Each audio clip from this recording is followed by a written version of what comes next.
지속협 위원님들이 늘 주도가 돼야 되고 위원님들이 계속 바뀌니까 기수가 또 지나면 바뀌니까. 그런데 이 지속가능 발전은 지속해야 되잖아요. 그러니까 이 내용은 저 역사적인 경험에서부터 앞으로 우리 어떻게 해갈 건지까지 얘기를 해야 되기 때문에 늘 절반은 같지만 절반은 우리에게 계속 과제인 것 같습니다. 아까 사무국장님 말씀처럼 2015년도에 지속가능 발전 목표를 유엔 차원에서 수립을 했는데 2030년까지 목표 연도잖아요. 유엔에서는 지금 벌써 준비를 하고 있습니다. 그럼 올해 하반 9월 달에 그러니까 두 번째 정상회담을 개최를 하는 거고요. 유엔에서 우리 대통령이 관심이 없으니까 갈지 9월 달에 갈지 아니면은 밑에서 이제 가라고 하니까 가더라도 이게 그러니까 어떤 내용이라서 가는 건지 그걸 아실지는 모르겠지만 이게 진짜 이 큰 사명감으로 가야 되잖아요. 그러니까 우리나라가 지금 세계 경제 10위 대국이 됐는데 10위 대국의 역할을 못 하고 있으면 안 되고 이 유엔 차원에서 목소리를 내려면 그만큼 역할을 해야 되는 거 아니겠습니까? 그런 관점에서 볼 필요가 있다. 그다음에 유엔에서 그럼 내년이 이제 2024년이니까 절반이 꺾어졌는데 내년도에 유엔에서 미래 전략 포럼이라는 걸 또 개최를 하거든요. 그럼 미래 전략 포럼이라는 게 그럼 이 2030 SDG가 끝나면 그 다음에 뭐 할까? 그걸 이제 짜는 회의를 유엔 차원에서 고민하고 있는 겁니다. 그럼 유엔이 미국 거야, 어디 거야? 이렇게 생각하시는 분 안 계시죠? 그럼 그 일기가 중요하다라는 말씀 드리는 것처럼 제가 이제 늘 궁금한 게 유럽의 68혁명 세대들이 다 어디 갔을까? 그 히피들이 다 어디 갔을까? 그런 고민을 했었는데요.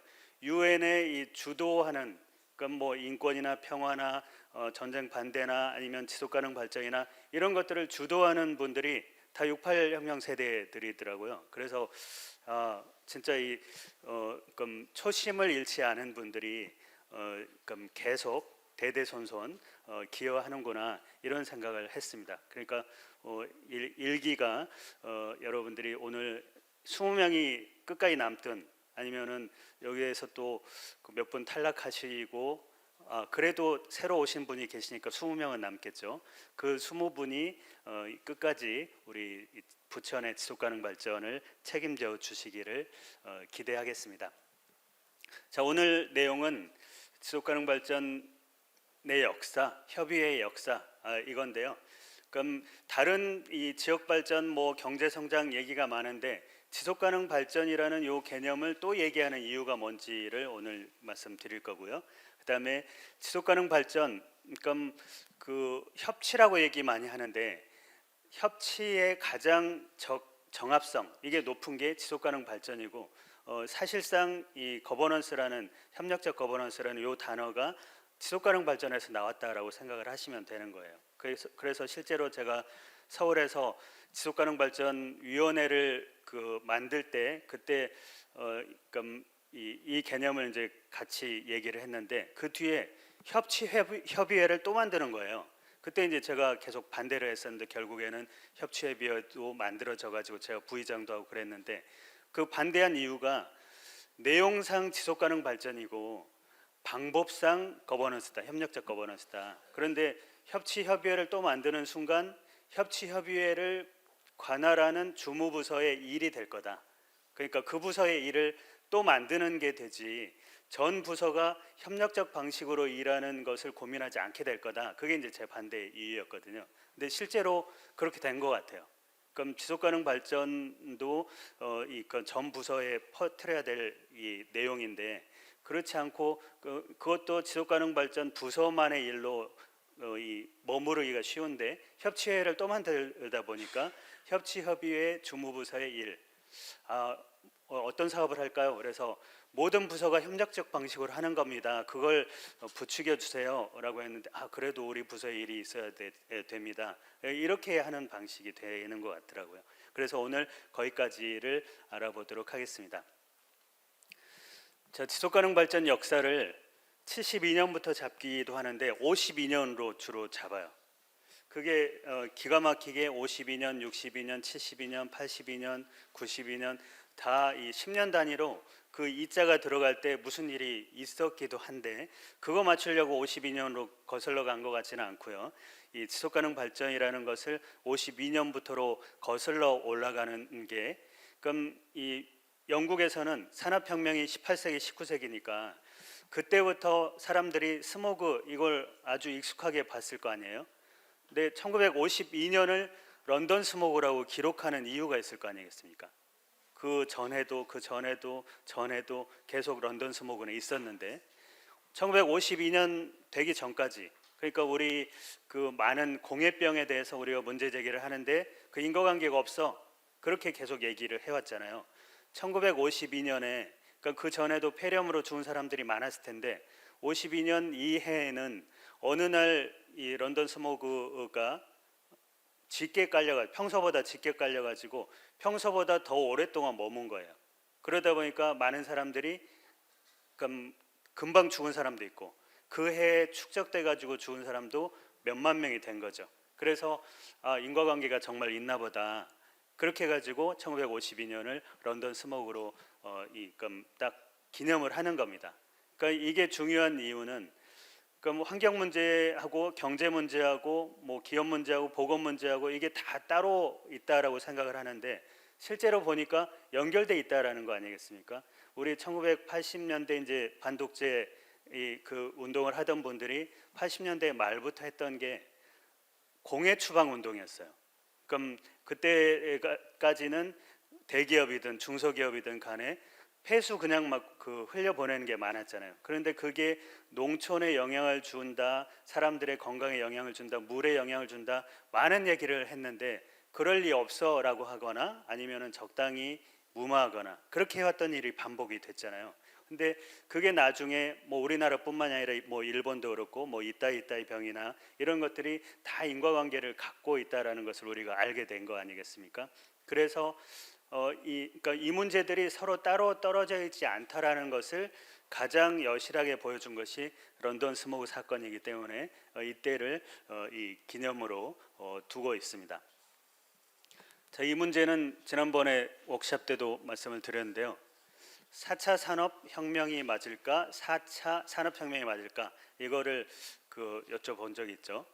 그래서 그때 뭐라고 답변했을까요? 대부분의 분들이 침묵을 하셨죠. 어떤 게 맞는지 모르니까. 그래서 제가 답을 띄어쓰기를 안 하면 된다 그렇게 알려드렸는데요. 우리나라에서는 기자들이 그러니까 세계 경제 포럼의 슈밥 교수가 네 번째 산업혁명이 몰려옵니다라고 얘기를 했는데 기자들이 4차 산업이라고 앞으로 떨어뜨려서 한 거예요. 그러니까 바이오 엔지니어링 같은 게 4차 산업이지 4차 산업이 더 많이 생긴다는 거구나 그렇게 알아들은 거죠. 근데 실제로 슈밥 교수는 네 번째 산업혁명이 몰려오고 있습니다를 주장을 한 거거든요. 1차 산업혁명 때는 저 기계가 발명이 돼가지고 자동차 이런 것들이 그러니까 자동차가 나오니까 마부들이 자살을 했어요. 네 번째 산업혁명 때는 카카오 택시가 나오니까 택시 기사들이 자살을 하잖아요. 그러니까 지금이 혁명기가 맞습니다. 그럼 그 1차 산업, 2차 산업, 3차 산업혁명기로 따져보면 그 혼란기에 우리 뭐 두 도시 이야기라든지 올리버 트위스트라든지 그러니까 아동 노동 착취하는 그런 소설이 있었잖아요. 디킨스인가요? 디킨스의 소설 같은 게 있었죠. 지금은 그러니까 1차 산업혁명기, 2차 산업혁명기는 그렇게 암울했던 거죠. 지금은 암울하지 않나요? 네 번째 산업혁명은 기사님들도 뭐 암울하고 또 AI가 우리 일자리를 다 뺏어간다라고 하는데 그런 건 암울하지 않을까요?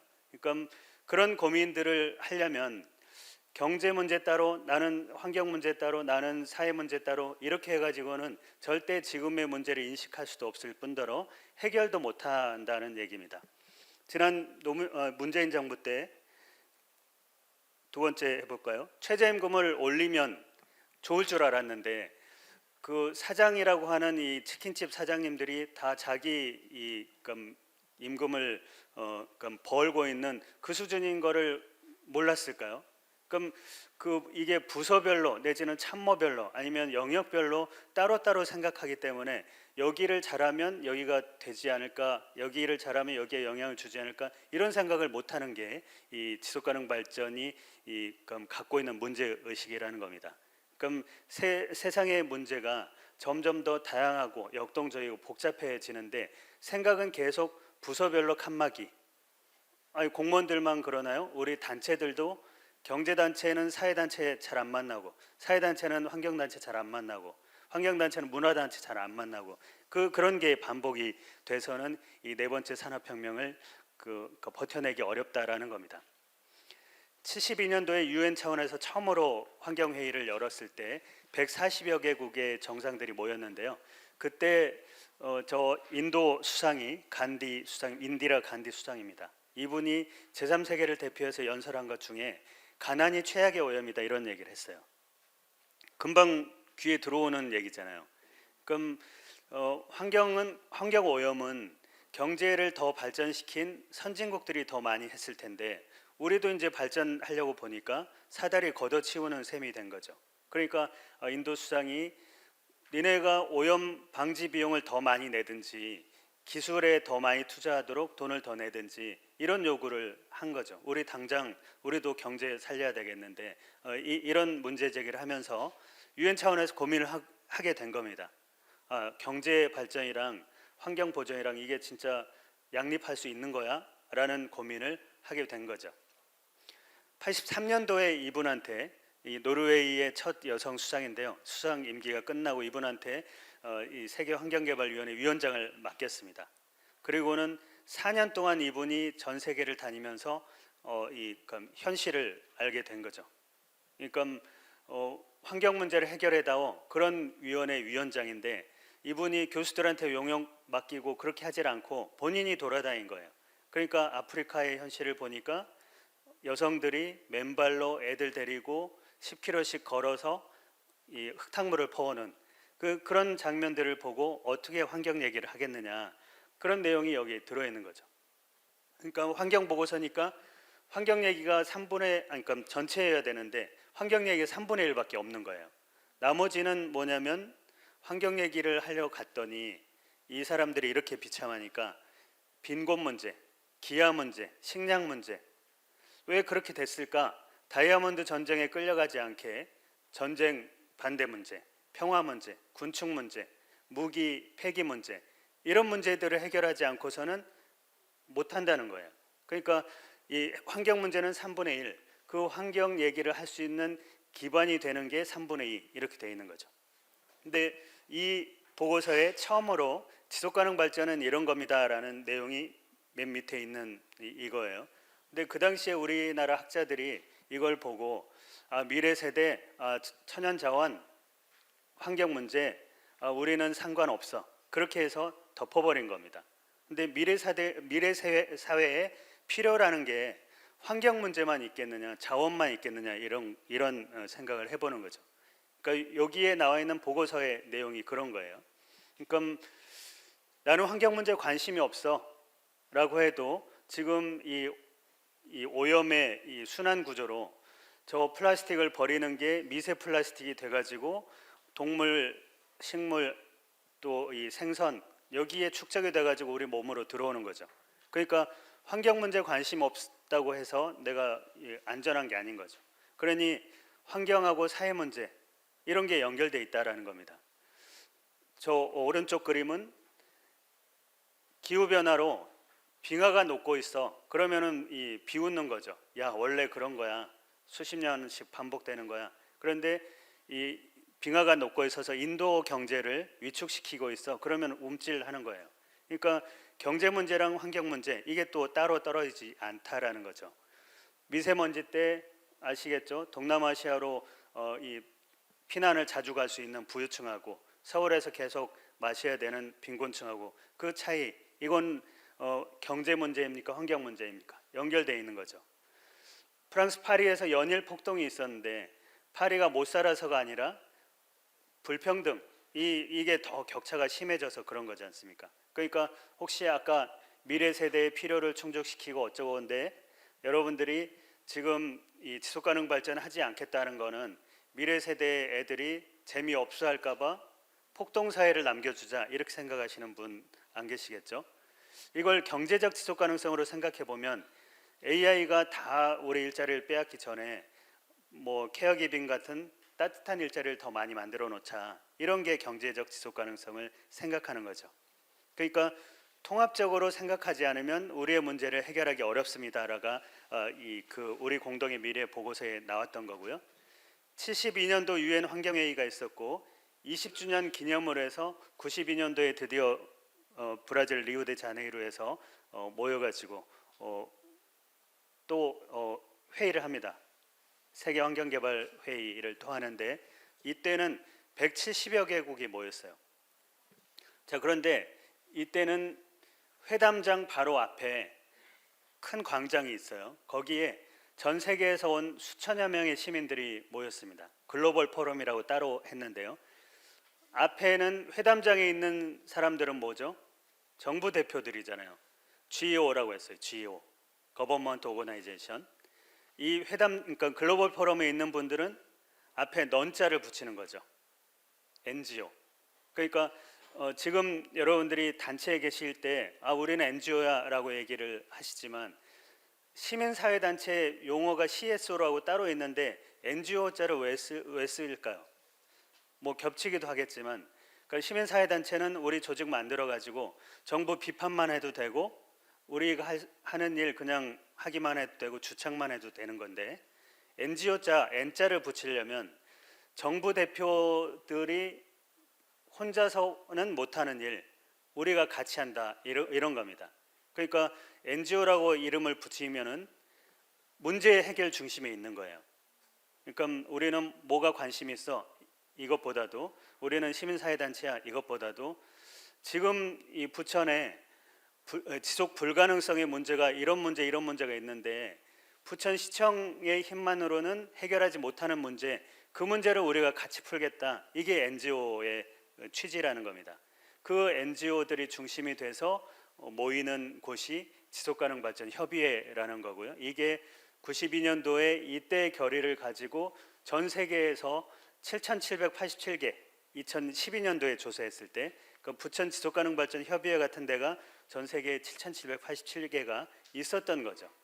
근데 전국적으로 이렇게 통일된 명칭을 가지고 있는 데는 한국하고 일본하고 프랑스, 그다음에 이탈리아, 이 정도 있어요. 근데 이탈리아는 이제 전국협의회를 그러니까 에코뮤지엄 협의회로 바꿔가지고 좀 더 지역으로 내려갔습니다. 마을 단위로 내려갔어요. 그러니까 우리가 2002년도에 리우 회의를 10주년 기념할 때 한국의 지속가능발전협의회의 네트워킹 활동, 이게 전 세계 모범 사례로 소개가 된 적도 있어요. 그러니까 우리 조직이 얼마나 소중한 조직인지 아시겠죠. 근데 2012년 현재 7,787개가 있었는데 지구가 이 모양이야? 이렇게 생각하시는 분도 계시겠죠. 근데 그거는 국가 단위의 그러니까 큰 노력들이 필요한 거를 못 하고 있었던 건데 지역에서 7,787개가 버텨줬기 때문에 지구가 이나마 지탱하고 있다, 이렇게 생각해 보시면 어떨까요? 그러니까 그런 조직이기 때문에 2016년도에 부천시에서 이걸 문 닫자 이렇게 얘기를 할 때, 야, 부천시 이렇게 안 봤는데 실망이네, 이런 게 얼마나 컸을까요? 아무튼 이때 저 글로벌 포럼이 그럼 야 지오들아, 요번만큼은 악수하고 사진 찍고 헤어지지 말고 약속을 하고 가, 이게 압력이 됐겠죠. 그래서 국가 단위는 의제 20일을 만들고 지방 단위는 로컬 의제 20일을 만들어라, 거기에 따라서 우리가 만들어진 건데요. 이때 합의했던 게 기후변화 협약, 이때 만들어졌어요. 생물 다양성 협약, 이때 만들어졌습니다. 사막화 방지 협약, 이때 만들어졌어요. 그러니까 오늘날 우리 인류상에서 가장 중요한 이 약속들이 이때 생겼습니다. 그러니까 리우 회의를 기념을 하는 거고, 리우 플러스 10, 리우 플러스 20 이렇게 계속 이어져 나온 거였죠. 자, 그런데 우리 부천 지속협의 그 전에 처음 만들어질 때가 몇 년도였죠? 2000년도였나요? 98년도였나요? 2000년이죠. 90 그러니까 왜 92년도 약속인데 왜 98년부터 부산, 인천, 광주 이렇게 시작해서 대부분의 지속협들이 2000년에 만들어지거든요. 그 이유가 뭔지 아세요? 92년도에 지방의제 21을 만들기로 했으니까 5년 뒤에 점검하겠습니다를 약속했어요. 근데 우리나라는 관심이 없었다고 했죠. 그 점검의 뭐랄까 대행자를 이클레이라고 하는 지속가능 발전 지방정부 협의회에다 맡겼습니다. 그러니까 지금은 거기가 2,500개 도시들이 연합해 있고 부천이 가입돼 있는지 잘 모르겠어요. 그때 당시엔 1,200개 정도 가입을 했던 건데 거기가 그러니까 평가의 책임을 맡았어요. 5년 뒤에. 그러니까 92년이니까 97년도에 평가하겠죠. 96년도에 전 세계 정부에 공문이 날아가기 시작했습니다. 근데 국제사회에서 공문이 왔으니까 외교부가 받았을 거 아니겠습니까? 외교부가 받고 나서 내용을 보니까 지방의제 21, 야 이거 지방 아니야? 행정자치부로 보냈어요. 행정자치부가 이제 받아서 보니까 이거 리우회의 이거 환경 아니야? 그래가지고 환경부에 준 거예요. 근데 환경부가 받고 나서 지방의제 21은 모든 지역이 다 해야 되는데 환경부는 지역 조직이 없는데 이렇게 고민한 거 아니겠습니까? 그 무렵에 환경부가 이제 지방 도시들을 평가할 때 지방의제 21 추진 기구가 있는지, 지방의제 21 수립했는지, 지방의제 21 예산이 얼마인지 그걸 가지고 평가를 했어요. 그러니까 전체 평가 중에 그 항목을 넣었어요. 그러다 보니까 알려지기 시작한 겁니다. 그래서 97년도에 인천, 부산이 준비하고 98년도에 문을 열고 그다음에 다른 점수를 못 받았던 다른 지자체들이 우리도 해야 되나 보다 그런 데가 있었고 그다음에 이제 시민사회에서 보니까 야 글로벌 약속을 지역에서 실천한다는데 이거 정말 멋진 거 아니야? 그렇게 이제 문제 제기를 하면서 98년, 99년, 2000년도에 전국에서 이제 생겨나기 시작한 거죠. 그런 역사를 갖고 있습니다. 그러니까 그때 당시에 행자부가 지금의 행안부가 받았으면은 더 잘했을까요? 똑같았을까요? 못했을까요? 제 생각에는 전국적으로 그럼 이 시장님들이 바뀔 때마다 야 이거 무슨 조직이야? 그래서 날리거나 의회에서 예산을 삭감하거나 그런 일은 없었을 것 같아요. 최소한. 근데 저 중앙부처에 저 힘없는 부처 환경부가 맡고 있다 보니까 지역에서도 환경부서가 그동안 계속 주무부서였잖아요. 그러다 보니까 이게 별로 목소리를 못 내는 그런 한계는 있었던 것 같습니다. 자 여기는 이제 우리 1강이니까 얘기를 하고 가야 되는데요. 그때 유엔이 볼 때 지역에서 9개 그룹 이런 9개 그룹이 모이면 지역의 그 현실을 분석을 할 수 있고 실천을 할 수 있다 이렇게 본 거죠. 자, 이 9개 그룹 중에 우리나라에 없었던 그룹 찾아보십시오.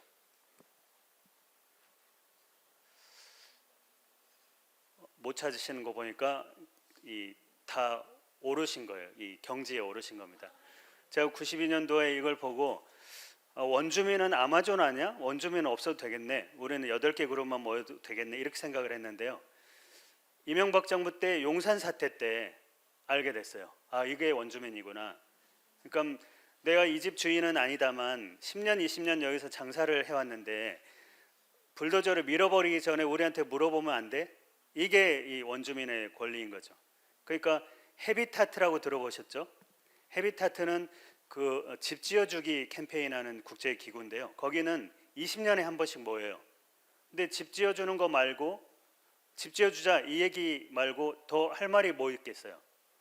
그래서 20년마다 모일 때마다 무슨 주제로 하지 이게 고민됐는데 이 지방의제 21 요게 있으면서 거기에서도 주제가 생긴 거예요. 사람들의 도시민들의 주거권 문제 이 문제를 그러니까 우리 헤비타트의 본격적인 주제로 해야 되겠다 그렇게 영향도 주기도 했습니다. 없는 그룹은 없었죠. 빠진 그룹 또 뭐가 있을까요? 책자에 다 있어가지고 그거 보실 것 같군요. 빨리 넘어가겠습니다. 자, 그런데 여기까지 말씀을 드려야겠죠. 자, 오늘 이제 모이신 여러분들은 우리 지역의 유지들이신 거죠. 유지들로 다 여기저기서 연락이 오니까 이제 모이신 유지들인데, 우리가 그동안에 의사결정을 할 때는 늘 우리 지역의 유지들을 부르기가 바빴어요. 그분들이 목소리가 제일 세니까. 근데 그런 의사결정은 하지 말자는 거예요. 그 우리 부천 지역에 그 많은 문제들이 있고, 많은, 그러니까 경제 문제, 사회 문제, 환경 문제가 있는데, 그 문제를 그 유지분들이 다 알 수 없지 않습니까? 그다음에 대표성도 없어요. 그러니까 뭐 우리가 유지를 선거로 뽑는 건 아니지만 그분이 어떤 쟁점에 대한 대표성을 갖고 있는 건 아니지 않습니까? 그러니까 오늘 이렇게 여러분들이 모이는데, 지역 유지들 다 모이세요. 이 방법 말고 여성 그룹 다 오셨나? 청소년 그룹 오셨나? NGO 그룹 오셨나? 장애인 그룹 오셨나? 아니면 뭐 우리 시청에서도 오셨나? 이렇게 따져보자는 겁니다. 그렇게 되면, 그러니까 자꾸 이제 시민단체들이 모여서 뭔가를 하는 데 대해서 그 사람들이 무슨 대표성이 있어서 이렇게 얘기하시는 분이 있는데, 그 대표성은 의원님들 뽑을 때 하는 얘기고요. 이 대표성은 저는 이슈 대표성이라고 부릅니다. 이슈 대표성. 그러니까 우리 지역에 부천은 이런 문제가 있어요 라고 얘기를 하는데, 여성 문제 아세요? 장애인 문제 아세요? 청소년 문제 아세요? 이런 거죠. 그러니까 어떤 의사결정을 할 때 그 사람이 표로 뽑히지는 않았지만 청소년 문제를 잘 아는 분이 오시고, 반드시 전문가나 교수가 아니라 그 활동을 잘 하고 있는, 그러니까 우리 이 지역의 여성 문제, 여기에 대해서 가장 잘 알고 있는 분들이 오십시오, 이런 얘기죠. 그러면은 부천의 많은 문제들이 망라가 될 거 아니겠습니까? 해결책도 망라가 될 거 아니겠습니까? 그래야 정책 결정들이 칸막이로 이루어지지 않고, 시민사회 활동들이 칸막이로 이루어지지 않고 상승 효과를 낼 거다. 그런 이 전제를 이 지속가능 발전이 짜고 있는 겁니다. 그래서 과거에 92년도에는 내지는 72년도에는 그래, 경제랑 환경이 양립될 수 있을까? 경제랑 사회가 양립될 수 있을까? 접점을 자꾸 생각하는 거였다라고 하면, 한 10년 전쯤에는 그래, 접점이 있는데 통합적으로 생각해보자. 그런데 우리 부천은 10년 전에는 경제에 조금 더, 지금은 환경에 조금 더, 아니면은 부천 말고 부평은 사회에 조금 더, 이렇게 지역마다 시기마다 방점을 찍는 게, 균형점이 조금씩 다른 거죠. 그게 10년 전의 논의였고요. 이 지속가능 발전 목표가 수립되면서부터는 동심원 모형으로 가는 겁니다. 환경이 지탱하는 선에서 사회를 발전시키고, 사회가 포용적인 선에서 경제를 발전시켜야지, 경제가 사회를 짓누르거나 사회가 환경을 지탱 못하게 하면 안 된다. 여기까지 이제 온 거죠. 그렇게 하기 위해서는 아까 9개 주요 그룹이 모여서 우리 이 그룹의 이슈는 이런 거야, 이런 거야, 그게 필요한 거였죠. 자, 20년마다 모이는 또 얘기인데요. 리오 회의를 했어요. 또 20주년 기념으로 리오 플러스 20회의 하기로 했는데, 그 사이에 여러분들 중에는 지속가능 발전이라는 개념을 안 들어본 분도 많이 계시고, 계속 우리가 얘기를 했는데 시장님들이 마이크를 잡으면 지속가능 발전, 지속가능한 발전 이렇게 말씀을 하셔야 되는데, 지속 발전 가능 이렇게 얘기하시고, 우리가 지속적으로 발전하려면 이렇게 해야 됩니다. 이렇게 발전하자는 데 초점을 맞추는 거예요. 근데 발전이 계속되려면 뭐가 지탱이 돼야 될까? 이걸 우리가 얘기하는 거죠. 그러니까 환경이 지탱하는 선에서 포용적인 사회, 그 속에서 경제를 발전시켜야지, 이런 건데, 이 마이크 드는 분이 다들 경제를 지속적으로 발전시켜 주십시오 이렇게만 얘기하고 가시는 거예요. 그러니 2012년도에 리우 플러스 20회의를 하자고 할 때 만나지 말자고 이제 시민사회에서 얘기가 나오는 거예요. 야, 비행기 석유 많이 쓰면서 전 세계에서 수천 명씩 모여가지고 이러자고 우리가 회담하는 거냐, 리우 플러스 20회의 하지 말자, 이런 얘기도 있었어요. 그런데 여기 9개 주요 그룹, 이 그룹들이, 그러니까 우리는 글로벌에서 너무 뒤처져 가지고 우리는 별로 모이질 않았는데 이 전 세계에서 이 9개 그룹들이 어디 지역에서 모이고 어디 지역에서 모이고 한 7개월 동안 이 그룹들이 모여가지고 만들어낸 문서가 6,500장이었습니다. 그러니까 무슨 소리야? 또 모여서 얘기를 해야지. 그동안 얘기만 하고 약속만 하고 어기면은 새로운 틀을 만들면 되지. 그게 이제 오른쪽 저기 두 개의 주제예요. 그러니까 6,500장의 문서 속에서 리우 플러스 20회의에서는 두 개의 주제를 가집시다. 첫째는 지속가능 발전과 빈곤 근절이라는 이런 맥락에서 경제를 녹색화하자, 녹색 경제하자. 저 이명박 정부 때 녹색 성장 이게 아니라 녹색 경제하자. 두 번째는 국가 단위가 잘 안 움직이면 국가 단위로 움직일 수 있는 새로운 틀을 만들자. 그게 이제 두 번째 주제였어요. 그러니까 3년 동안 이 고민을 이제 하게 되는 겁니다. 2012년부터. 그럼 새로운 틀은 뭐였냐면은 목표를 합의하고 2030년까지 장관급 회의로 매년 열자. 그게 합의였어요. 그럼 이 회담의 목표도 달성을 한 거죠. 자, 그 3년 동안 이제 새로운 목표를 만들어 가는데 2012년도에 유엔 총회를 하는데 아까 제가 빠진 그룹 없냐고 여쭤봤잖아요. 노인 그룹 없었죠. 지역 공동체 그룹 없었죠. 이주민 그룹 없었죠. 그 다음 해는 학술단체, 재단, 장애인 그룹들이 그동안 왜 우리는 안 껴줬어? 이렇게 되는 거죠. 그래서 이 그룹들 7개 추가 그룹을 아까 9개 그룹에다가 붙여서 지금은 이제 M고스라고 있습니다. 9개 메이저 그룹 더하기 7개 추가된 기타 이해 당사자 그룹. 그러니까 M고스 프로세스를 거쳐서 3년 동안 유엔 지속가능 발전 목표를 만들었다 이렇게 생각하시면 되죠. 그러니까 아까 지역의 유지들 모이십시오가 아니라 9개 그룹 빠진 그룹 없나 봅시다. 이게 좋은 의사결정을 만든다고 했잖아요. 이제는 지금 전국적으로 이 지자체에서 지속가능 발전 목표를 만드는데 이 유엔처럼 이 M고스 프로세스를 거치고 있어요. 16개 그룹 빠진 그룹 없나? 그러면 더 많은 목소리가 나오겠죠. 그럼 노인 그룹이 왜 빠졌을까 생각해 보면 그때는 전 세계가 이만큼 초고령화 사회가 안 됐으니까. 이주민 그룹이 왜 빠졌을까 생각해 보면은 그때까지는 이 이주민의 인권에 대해서 별로 생각 안 했을 거니까. 장애인 그룹 저 뒤처져 있었을 테니까. 그런데 2015년에 누구도 뒤처지지 않게 하겠다. 노원 리브 노원 비하인드라는 요게 그 유엔 지속가능 발전 목표의 캐치프레이즈입니다. 이때 유엔 사무총장이 반기문 총장이었잖아요. 제가 이 반기문 총장님한테 소개할 때 인류 역사상 가장 위대한 의사결정을 하신 분입니다. 이렇게 소개하는데 그 말이 사실인 거예요. 그 이전에도 그 이후에도 유엔 회원국 193개국이 만장일치로 합의한 게 없습니다. 게다가 합의하고 끝낸 게 아니고 2030년까지 매년 7월이면은 환경부 장관들이 지난 1년 동안 우리 어떻게 했습니다를 평가받으러 와야 돼요.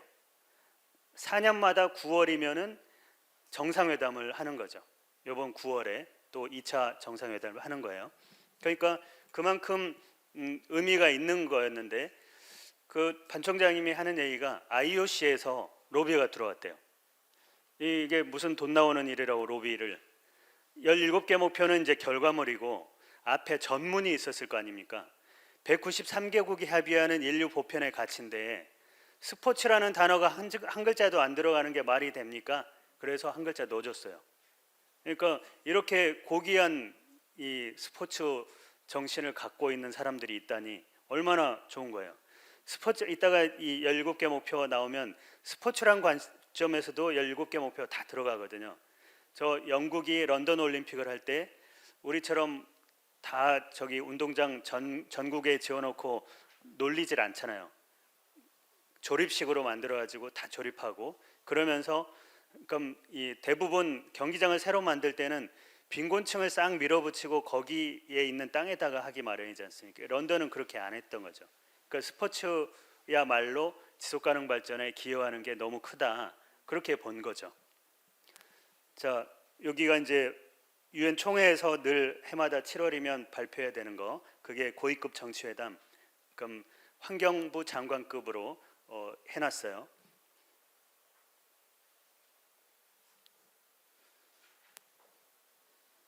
자, 여기까지가 나오면 그럼 지속가능발전 협의회에서는 그래, 우리가 92년 유엔 정신의 권고에 따라서 지역에서 실천하기 위한 유엔 권고 민관 협력 기구구나, 이게 이제 감이 오는데, 그냥 그 시민들은 그래도 유엔에서 할 일을 왜 우리가, 이렇게 얘기하시는 분들이 계세요. 그런데 아까 20년 동안도 국가 단위에서 약속을 안 지키듯이 생활 단위에 가깝지 않으면 이 생활 세계 문제를 잘 모르는 거예요. 그러니까 중앙부처에서는 저 시민단체들 예산을 싹 깎어 이렇게 해가지고 지금 뭐 온갖 교육자, 홍보자 들어가는 거 우리 지자체까지 다 자르고 있는 판인데, 그게 생활 세계를 몰라서 그런 거잖아요. 우리 다들 바쁜 사람들인데 제일 먼저 시작하는 게 이 일이 중요합니다, 교육이 시작되는 거잖아요. 그런데 그 중요성을 모르는 거예요. 그러니까 교육자 들어가는 거, 홍보자 들어가는 거 싹 없애라고 그렇게 하고 있는 거예요. 자, 그래서 유엔은 계속 코로나로 뒤졌으니까 3년 뒤졌으니까 계속 그 열심히 가자 이렇게 얘기하고 있는 판이고, 한국은 2018년도에 제가 총괄해서 이 한국 지속가능발전 목표 KSDG를 수립을 했는데, 지금 보니까 중앙부처는 제일 열심히 하는 데가 통계청 직원들 뿐이에요. 그러니까 이 통계청은 그러니까 240여 개 평가 지표가 있기 때문에 전 세계 통계청 직원들이 매달 만나고 있거든요. 그래서 이 지표 값을 구할 수 있을까?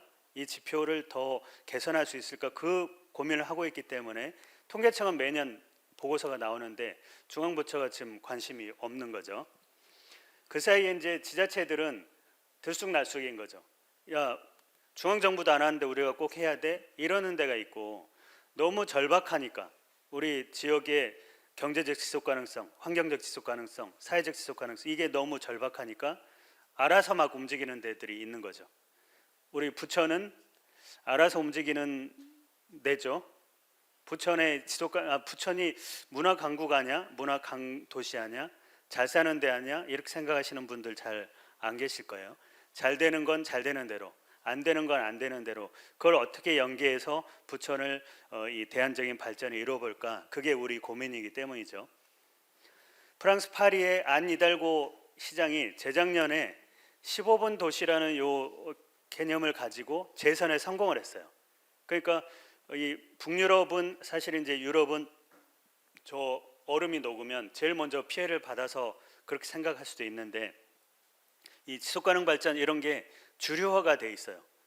그러니까 국제회의를 가도 그 나라 보건 상태가 어때요? 이래서 물어보질 않고 3번 목표 어떻죠? 이러는 판인데, 우리나라는 지속가능 발전도 지속 발전 가능 이렇게 헷갈리고, SDG를 들어본 바가 없고, 지속가능 발전 그거 노무현 때 거 아니야? 이렇게 얘기하는 사람들이 있는 거예요. 그러니까 우리나라만큼 이 지속가능 발전 관련해서 비주류화되어 있는 나라가 193개 중에 몇 개나 있을까? 심지어 북한도 이 자발적 보고서를 내요, 해마다.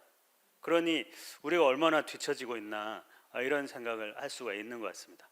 제가 지난 1월에 스페인을 여행을 갔는데 어느 건물을 지나다 보니까 3번 목표 이 아이콘이 붙어 있는 거예요, 대문에. 그래서 제가 가이드한테 여기는 무슨 보건기관인가 보죠? 그랬더니 그 가이드가 깜짝 놀래서, 제가 영어도 잘 못하지만 스페인어를 잘할 턱이 없잖아요. 근데 어떻게 알았냐 이거죠. 3번 목표 저거 붙어 있는 걸 보니까 보건이에요. 진짜 이 보건소였어요. 그래서 제가 이제 그 SDG를 가르쳐 줬으니까 이제 지날 때마다 자기도 눈여겨 보겠다, 그렇게 얘기했습니다. 자, 15분 도시, 파리에서 15분 도시가 가능하다고 생각했던 분 계신가요? 4개 차로를 2개 차로 좁힌 수준이 아니고 4개 차로를 다 하나만 남겨두고 일방통행하고 나머지는 자전거와 사람한테 줬습니다. 지난 3년을 헛되이 안 보내는데 코로나 시기에 못 지나다닐 때 자전거는 다녔을 거 아닙니까? 그걸 코로나 레인이라고 해서 자전거 도로를 넓혀놓고 보니까 사람들이 더 많이 다니는 거죠. 15분 도시 할 수 있겠네, 그렇게 된 겁니다. 혹시 15분 도시 처음 들어보신 분, 우리나라 말로 하면은 슬세권이에요. 역세권 뭐 몇 억 이게 아니고 슬세권, 슬리퍼 신고 돌아다닐 수 있는 거리. 그러니까 15분 안에 자동차를 타지 않고 대중교통이나 자전거나 걸어서 직장으로, 집으로, 병원으로, 쇼핑센터로 다닐 수 있는 것. 그걸 이제 15분 도시로 하죠. 15분 도시 물론 딱 15분은 안 되겠죠. 우리 슬세권 이렇게 하면 되는 것처럼 20분 도시 하는 데도 있고 전 세계적으로 퍼지고 있어요. 근데 15분 도시를 만들었더니 도시에 활력이 생기더라. 이게 벌써 책으로도 나왔어요. 이 개념 얘기한 분의 책이 올해 초에 번역도 돼 나왔었는데, 도시에 새로운 리듬을 주고 다목적 기능을 주고 신뢰할 수 있고 사랑할 수 있는 도시를 만드는 겁니다. 우리나라도 하고 있어요. 부산이. 그 넓은 부산이 어떻게 하겠습니까? 도저히 불가능할 것 같죠? 가능한 데에서 하는 거예요. 차가 쌩쌩 다니는데 차만 다니는 곳, 여기에선 못하죠. 그런데 15분 안에 다닐 수 있을 만한 곳, 그런 곳들을 찾아보고 거기서는 할 수 있겠네, 이렇게 되는 거죠. 그러면은 저 큰 도로에 필요한 인프라하고 전혀 다른 인프라가 필요하겠죠. 그렇게 바꿔가고 있는 겁니다. 자, 우리 조금 늦게 시작했으니까 더 있어도 되나요? 제가 더 있으면 토론을 조금 해도 되는데 그럴 수 있을까요? 여기 옆에 그러니까 인천의 남구, 지금은 인천의 미추홀구. 그러니까 민선 6기 때 박우섭 청장님이라는 분이 저한테 그러니까 이걸 보고 부평 거 베껴와, 우리 돈도 없으니까, 그렇게 얘기를 하셨어요. 그게 뭐냐면, 그러니까 인천 남구가 못 사는 곳인 줄 알았는데 SBS에서 힘내라 도시를 했더니 요 8개 지표를 가지고 평가를 했더니 1등을 했어요. 1등이 인천 남구, 2등이 동두천. 이거 뭔가 이상한 거 아니에요? 그러니까 저 지표로 꼴등을 한 거죠, 다. 그러니까 힘 좀 내. 그래서 힘내라 도시 1, 2, 3위 이렇게 한 거죠. 이걸 보고 남구청장님이 야, 못 살아도 너무 창피하다. 그래서 저보고 이제 부평구에 가서 100개와 이렇게 했는데, 그러니까 농담처럼 그러지 마시고 공무원 30명, 우리 협의회 시민 30명, 60명 모아주십시오. 그렇게 해서 워크숍을 했어요. 여러분, 10년 전에 인천 남구를 생각할 때 떠오르는 단어 3개씩 써보십시오. 10년 후를 생각할 때 3개씩 써보십시오. 그러니 60명이니까 180개 단어가 나왔을 거 아니에요. 이거는 10년 뒤니까 좀 희망적인 단어가 나올 줄 알았는데 여전히 이런 단어예요. 그래도 이제 봐야죠. 고령인구, 착한 사람은 그분 공약이어서 착한 사람이라고 써준 것 같아요. 그 다음에 힐링 장소가 부족하고, 또 뭐예요? 낙후, 노후 이렇게 돼 있죠. 근데 이제 제가 저걸 발견했죠. 미추홀이 뭡니까? 인천의 옛 이름이라는 거예요. 그래서 지금 남구에서 미추홀구로 바꾸고 있다고 해서 그 다음에 바꿨는데, 아니 그러면 이곳이 옛날에 인천의 중심이었어요? 그랬대요. 그 다음에 발견한 게 대학교예요. 대학교 오른쪽 위에 이 열악한 곳에 대학교가 있어요. 대학교가 3개나 있답니다. 그러면 대학생들, 청년들이 결합을 해서 미추홀구, 인천의 옛 중심이라는 원도심에다가 인천의 자부심, 문화, 전통, 역사 이런 것을 만들어가는 작업이 이 미추홀구의 이 핵심 작업이어야 되지 않아요? 이렇게 얘기를 해서 비전이 수립된 셈이죠. 그러니까 제가 이 지자체장들이 새로 임기가 시작되면 몇 억씩 용역 줘가지고 캐비넷으로 들어가는 보고서 만들지 말고 공무원들 3,000명이면은 3개 단어만 뽑아보자. 4년 뒤에 내 임기가 끝나면 어떤 도시가 됐으면 좋겠습니까를 키워드로 3개씩 써보십시다. 9,000개 단어가 나올 거 아니에요. 그러면은 그 9,000개의 단어를 빅데이터 분석처럼 해가지고 나오는 게 비전일 텐데, 그렇게 비전을 짜놓으면 구성원 누구라도 한 단어씩은 세 단어씩은 기여를 했으니까 내 목표라고 생각할 거 아니냐. 다들 좋은 아이디어래요. 근데 당선이 되고 나면은 잊어버리더라고요. 이 했던 분이 한 분도 안 계세요. 그 다음 해에 민선 7기 새 구청장님이 오셨어요. 이 지속협에서 난리가 났다고 이제 또 전화가 왔는데, 그 앞에 이제 비전을 만들고 지표를 30 몇 개를 뽑아가지고 공무원 그러니까 그 다음에 공무원 업무 수첩 거기에다가 페이지마다 지표가 나오게 그렇게 보급도 했어요. 그러니 얼마나 좋았겠습니까? 얼마나 알려졌겠어요. 그런데 새 구청장님이 오셨는데 이분은 다 엎어버리고 골목마다 행복한 미철구 이걸 공약으로 내세웠습니다. 큰일 났어요. 이렇게 얘기해가지고 아니 그러면 골목 SDG를 수립해 봅시다. 그렇게 얘기를 해서 골목에 사는 사람 6, 700명, 골목 옆에 아파트 사는 사람 6, 700명, 공무원 6, 700명 그분들한테 17개 목표 중에 뭐가 제일 중요합니까? 이 설문을 받아가지고 이 8개 중점 목표를 도출을 했죠. 그래서 골목 SDG라고 해봅시다. 8개 목표마다 이제 그러니까 8개 목표를 뽑았으니까 여러분들처럼 이렇게 워크숍으로 오신 분들한테 8개 목표에 집중하기로 했고 8개 목표마다 전략이 있을 텐데 그 전략을 골목에서 수행할 수 있는 사업을 뽑아봅시다. 그래서 나온 사업들이에요. 재활용 쓰레기 분리수거 이거 골목에 잘 안 되죠. 골목 화단, 골목 텃밭, 빈집을 이용한 공간 이런 것들 나오죠. 자, 장기 방치되어 있는 주차 문제, 골목 축제, 독거 어르신 다 골목마다 할 것 같죠. 그래서 이때 나온 결과물 중에 골목 정원하고 골목 축제 이거를 마을 센터하고 같이 해가지고 그해 매니페스토 실천본부에서 하는 그러니까 지자체 공약 평가 여기에서 최우수상을 또 받았잖아요. 이게 다 공무원들은 주민들은 설문으로 그다음에 여기 참여했던 분들은 진짜로 골목 사람들이 와서 골목에서 할 만한 사업으로 그렇게 기여를 한 거 아니겠습니까? 그러니까 지속가능발전협의회는 여러분들이 지역 유지여서 오신 게 아니고 여러분들이 이제 사회단체에 계시고 경제단체에 계시고 환경단체에 계시는데 거기서 열심히 하면 되는데 왜 여기에 또 모였을까? 그러니까 여기에 모여서는 통합적인 관점을 갖고 가는 거죠.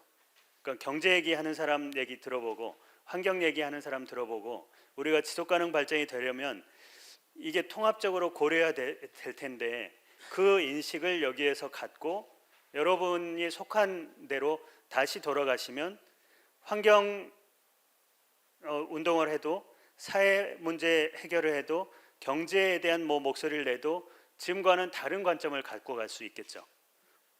환경 얘기를 해도 환경 일자리, 경제 얘기를 해도 일자리 중에 환경 일자리 이렇게 해서 접점들이 만들어지게 하자. 그게 지속가능 발전의 역할입니다. 자, 이제 여기는 빨리빨리 넘어가야겠네요. 거버넌스라는 얘기를 협치라고 표현하잖아요. 그런데 거버넌스는 그냥 지배 구조예요. 다스리는 구조, 통치 구조죠.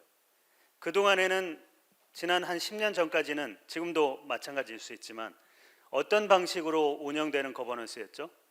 계층제 방식으로, 정부 관료제 중심으로. 그런데 한 10여 년 전부터 참여라고 했죠. 참여. 그때는 참여적 거버넌스라고 얘기를 많이 했어요. 노무현 정부 때는. 근데 그 이후에는 협력적 거버넌스라고 얘기를 많이 하죠.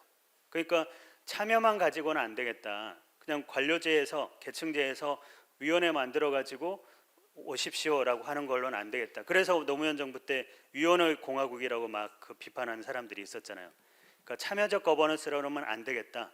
실제 문제를 해결하는 협력 구조를 어떻게 만들지를 해야 되겠다. 그렇게 들어오는 거죠. 그러니까 거버넌스라는 것은 크게 보면 세 가지인데 계층제 방식, 시장 방식. 저 IMF 때 구조조정 다 해 이렇게 했던 게 시장식 방식 아니에요? 그다음에 네트워크 방식. 크게 보면 그 세 가지의 거버넌스 방식이 있는 거예요. 근데 우리는 협력적 거버넌스가 제일 잘 작동되려면 네트워크 방식으로 가야 된다. 이렇게 되는 거죠. 그러니까 경제부서도 환경부서도 사회부서도 서로 연결되게 하려면 어떻게 할까? 경제단체, 사회단체, 환경단체가 서로 연결되게 하려면 어떻게 할까? 문제 중심에 놓고 보고 그러니까 그 문제를 해결하는 데 초점을 둬야 되겠다. 이런 겁니다. 근데 우리가 그런 역량을 가지려면 어떻게 해야 될까? 교육부터 하고 마을에서부터 생활 세계에서부터 서로 연결되는 거 이런 걸 이제 생각을 하는 거죠. 그게 이 도시화가 되면서 잘 안 되니까 그럼 역량이 축적이 안 되는 거겠지만 네트워크식으로 하려면은 방식이 네트워킹인 거죠. 그러니까 계층제 방식으로 하면은 예산과 규정을 계속 따져야 되는데 네트워크 방식으로 하면은 권한을 더 많이 주든지 아니면은 예산을 믿고 맡기든지 그렇게 하면서 나중에 결과물 가지고 평가를 해야 되는데 지금 정부의 방식이 그러니까 용어가 지난 10년 동안 100억을 썼다 이렇게 접근하는 거는 조금 그러니까 네트워크 거버넌스하고 전혀 안 맞는 이 언어죠. 그럼 이 100억이라는 것도 그게 다 사업비지 그 사람들 인건비도 아닐 텐데 그러니까 그렇게 하는 방식은 그러니까 거버넌스에 대한 인식이 머릿속에 계층제식 거버넌스 내지는 시장식 거버넌스만 있기 때문인 거겠죠. 그럼 거버넌스 구조를 잘 짜야 되는데 우리 부천도 협치하겠습니다라고 할 때 그러니까 협치를 어떤 방식으로 할 건지를 염두에 두면 구조를 잘 짜야 되잖아요. 그럼 위원회만 자꾸 둘 건지 아니면은 협의회들이 원활하게 각 부서랑 잘 연결되게 할 건지 그런 구조를 잘 짜야 되는데 이 거버넌스가 실패했다. 그럼 IMF를 이 기점으로 해서 기존의 정부 계층제 방식의 거버넌스는 실패했다 우리가 알고 있었고 IMF가 야 구조조정 다 해 그런 시장식 거버넌스도 실패했다 우리가 알고 있는 거잖아요. 그러니까 거버넌스가 실패해서 새로운 거버넌스를 한다라고 하는데 야 시민단체들 목소리만 내고 이것도 실패야 이 말이 맞는 건지 아니면은 거버넌스는 잘 짰는데 구조는 관리를 잘못한 건지 이런 얘기를 해봐야 된다는 거고요. 그다음에 그 구조도 잘 짜고 관리를 잘 했는데 우리 시민 역량이 아직 안 돼서 실패한 건지 공무원 역량이 안 돼서 실패한 건지 그런 것도 따져봐야 되고 애초에 설계를 잘못해서 실패한 건지 이거는 더 큰 문제죠. 그러니까 그 보조금 방식으로만 하면 일을 다 했다고 생각하는 이런 게 바로 이제 설계를 잘못한 거겠죠. 그래서 여러분들이 메타 거버너가 돼야 됩니다. 거버넌스 얘기하는데 정확히는 네트워크 방식의 거버넌스를 지향하는 건지 그리고 공무원과 이 시민이 협력적으로 네트워킹을 할 건지 이런 것들을 여러분들이 생각해 주시는 거죠. 그래서 여러분들이 계시는 경제단체, 사회단체, 환경단체에 계시지만 여기에 또 모이신 이유가 메타 거버너가 되기 위해서 모이신 거다. 그렇게 볼 수가 있겠습니다. 또 어떤 분들이 의회에서 보니까 지속가능발전위원회를 법으로 만들어라고 했는데 이제 협의회 없애도 되는 거 아니야? 이러신 분들이 계셨어요. 그러면 사회복지위원회가 있으니까 전국의 사회복지협의회는 다 해체해야 되나요? 그 구조가 다른 거잖아요. 역할이. 그러니까 이 일본은 2015년에 SDG가 수립되고 나서 총리실 산하에 총리가 단장인 SDG 추진단이 있어요. 전국 그러니까 해마다 30개 도시씩 SDG 이 모범 도시를 뽑습니다. 그리고 지원하고. 그러니까 그 도시들이 다 구조가 이렇게 돼 있어요. 그러니까 이 시청의 행정은 본부가 있고요. 위원회가 있어요. SDG 위원회가 있고 SDG 클럽이 있어요. 그럼 왼쪽 밑에가 지속가능발전위원회고 SDG 클럽이 우리 지속가능발전 협의회인 거죠. 그러니까 역할이 서로 다른 건데 기후위기가 심각해요. 기존의 행정 방식은 저기 중간에 있는 기후에너지과 하나 만들어요. 그럼 팀 2개 주면 6명 오잖아요. 6명이 어떻게 기후위기를 대처하겠냐 이거죠. 그런데 다 시청이 힘을 모아도 안 될 판에 기후에너지과는 뭐 에너지 기본계획 하에 주민자치과는 도시 기본계획 하에 캐비넷 속에 있지만 그거라도 치고 자기 계획, 자기 부서 계획, 자기 부서 예산, 자기 부서 규정만 있는 거죠. 그래서 우산 위원회를 만들고 우산 목표를 만들자는 겁니다. 메타 위원회, 메타 목표를 만드는 거죠. 그러니까 도시하고 에너지하고 환경하고 문화하고 서로 상충될 수 있는데 그 상충되는 부분들을 어떻게 줄일까? 이거를 지속가능 발전 목표에 비춰보는 겁니다. 그렇게 해서 위원회는 행정 부서들이 원활하게 서로를 볼 수 있게 해주는 거면 지속가능발전협의회는 행정과 민간을 연결하면서도 민간과 민간을 연결하는 역할을 하는 거죠. 그래서 중간 지원 조직도 자꾸 모이게 하고 동단위 마을 단위 토론회를 자꾸 하면 그러면 문화재단은 우리는 교육청하고만 일해요라고 했는데 이게 그렇게 중요했어요. 그러면은 교육청하고 같이 해서 우리 지속가능발전 리빙랩 교육을 한번 해보겠습니다. 주민자치위원회에서는 우리 할 일이 뭔지 몰랐는데 환경에 날 때 아파트에 30분 소등 행사를 해보겠습니다. 이런 게 자꾸 대안으로 나올 수 있다는 겁니다. 그러면 주민자치과가 나와야 되겠죠. 주민자치위원회가 움직이는데 그런 이 순환을 우리가 만들 수 있다. 이게 지속가능발전협의회의 역할이라고 할 수 있습니다. 그래서 위원회는 행정을 연계하는, 지속협은 민간을 연계하는, 그렇게 해서 이 지속가능발전 포럼도 만들고 중점 사업, 민간 협력 사업도 만들어 보고 그러면서 목표에 기여하는 방식을 취해보자, 이런 얘기가 되겠습니다. 그러니까 앞으로는 17개 목표를 그러니까 설명을 못 드렸는데 이게 이제 다음 시간 거예요. 근데 지금까지는 어떤 일이 있으면 이거 어느 부서 거야? 이렇게 다그쳤는데 그렇게 하지 말고 어떤 문제가 생기면 이게 몇 번 문제랑 몇 번 목표랑 관련이 있지? 이렇게 하면 더 많은 부서가, 더 많은 단체가 연결될 수 있다, 이런 얘기입니다. 아까 말씀드린 것처럼 제천시민대학을 생각해 보면 여러분 아까 이제 우리 오산 국장님이 말씀하셨는데 여러분들이 10강까지 다 듣고 나서 그러니까 매주 그 토론을 해서 결과물을 남긴다고 했잖아요. 그 결과물을 우리 그러니까 시민 일기 시민대학 수강생들이 바라는 SDG 그렇게 계속 쌓으면 시장님이나 우리 시청에서도 시민들이 이런 목표에 더 중점을 두는구나 이걸 이해시킬 수 있지 않겠느냐 하는 겁니다. 지금 주민자치회로 전환돼 가지고 주민자치회의 마을 계획을 SDG로 하고 있는 곳들이 순천, 수원, 대덕, 대전 대덕 이런 것들이 이렇게 하고 있습니다. 원주도 이렇게 하고 있어요.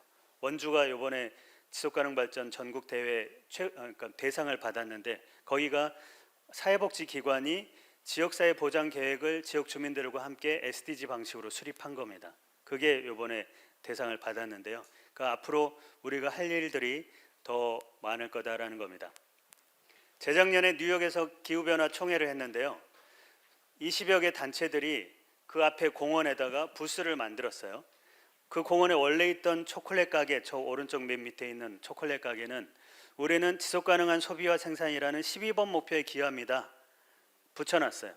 그 위에 있는 장애인 쪽에서는 우리는 불평등 문제를 없애는 데 기여하고 있습니다. 그러니까 이 공원을 한번 돌고 나면 SDG 17개 목표가 다 들어오는 데다가 어떤 기관이 어떤 문제와 어떤 목표에 연결되는구나 이거를 익히게 이 공원을 만든 거예요.